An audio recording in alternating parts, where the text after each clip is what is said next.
இதுதான் மன்னிப்பு கடிதம். இந்த கடிதத்தின் மூலமா நீ ஒரு சாதாரண வாழ்க்கைய வாழலாம். உன்னை யாருமே சீண்ட முடியாது. இது அரசர் குடுப்பாரு. அதுக்கு நீ என்ன பண்ணணும்னா, நீ அண்டர் வேர்ல்டுக்கு போணும்." அப்படி சொல்ல, அத கேட்டு நம்ம ஹீரோ, "அண்டர் வேர்ல்டா? அது இறந்து போனவங்கல்ல போவாங்க." அப்படின்னு கேட்டோனே அதுக்கு ஹீரோயினி, "இல்ல அது உண்மையாவே அந்த இடம் இருக்கு. அத எங்களோட அரசன் சோகன் கண்டுபிடிச்சாரு.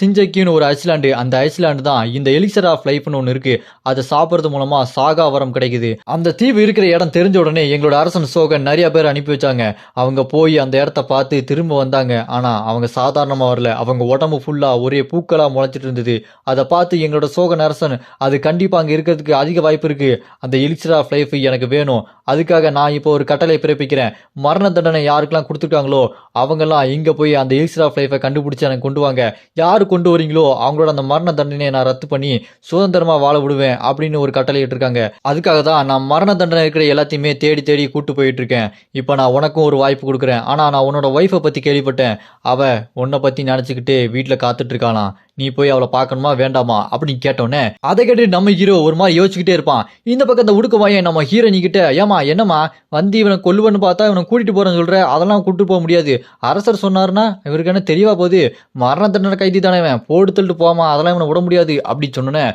அதுக்கு நம்ம ஹீரோயினியும், "இல்ல இது அரசரோட கட்டளை. மீறினா நான் உன்னையும் கொன்றுவேன்னு" சொல்லிட்டு சண்டைக்கு ரெடியா இருப்பாங்க. அப்படி இருக்கும்போது இந்த பக்கம் நம்ம ஹீரோ இதுவரைக்கும் எந்த ஒரு ஃபீலிங்குமே இல்லாம, "நான் செத்தா என்ன வாழ்ந்தா என்ன" அப்படின்னு சொல்லிட்டு நம்ம ஹீரோ ஏதோ ஒரு போக்குல வாழ்ந்துட்டு இருந்தவன், இப்போ அவனோட ஒய்ஃபை நினைச்சு கண்ணீர் விடுறான். கண்ணீர் விட்ட உடனே நம்ம ஹீரோ ஹீரோயினியை பார்த்து, "நீ என்கிட்ட இதுக்கு முன்னாடி நிஞ்சா டெக்னிக் ஒன்று செஞ்சு காட்டுன்னு சொன்னல, இப்ப பாரு" அப்படின்னு சொல்லிட்டு நம்ம ஹீரோ நிஞ்சா டெக்னிக் செய்வான் பாருங்க. அவன் உடம்பு ஃபுல்லா நெருப்பு சும்மா பயங்கரமா பத்திக்கிட்டு வரும். உடனே அங்க சுத்தி இருக்கிற எல்லாத்தையுமே நம்ம ஹீரோ அடிச்சு போட்டு சும்மா வெறித்தனமா மாசா மேல உட்காந்துக்கிட்டு, "நான் அங்க வரேன். உடனே போய் அந்த எலிக்சர் ஆஃப் லைஃபை நான் கண்டுபிடிச்சு குடுக்குறேன். எனக்கு சுதந்திரமான வாழ்க்கை வேணும்." அப்படின்னு சொன்னோன்னே, அதை கேட்டு நம்ம ஹீரோயினியும், சரி அப்பனா நம்ம இங்க ஈடோன்ற ஒரு இடத்துக்கு போணும். அங்க போனதுக்கப்புறம் அங்கருந்து அப்படியே வேற ஒரு இடத்துக்கு போணும். அந்த ஐஸ்லாண்டுக்கு போணும்." அப்படி சொன்னோன்னே, அதை கேட்டு நம்ம ஹீரோ, "ஆ டைமு வேஸ்ட் ஆகுதே. ஏன் அந்த இடம் தான் உனக்கு தெரியும்ல. என்ன கூட்டு போ வேண்டியதானே. நான் போய் அத எடுத்துட்டு வந்துருவேன்ல." அப்படி சொன்னோன்னே, அது கேட்டு ஹீரோயினி, "நான் சொல்றத கேட்டு என் கூட வரதா இருந்தா வா. இல்லன்னா விடு." அப்படி சொன்னோன்னே அதுக்கு ஹீரோ, "கண்டிப்பா நான் என்ன வேணாலும் பண்ணுவேன்.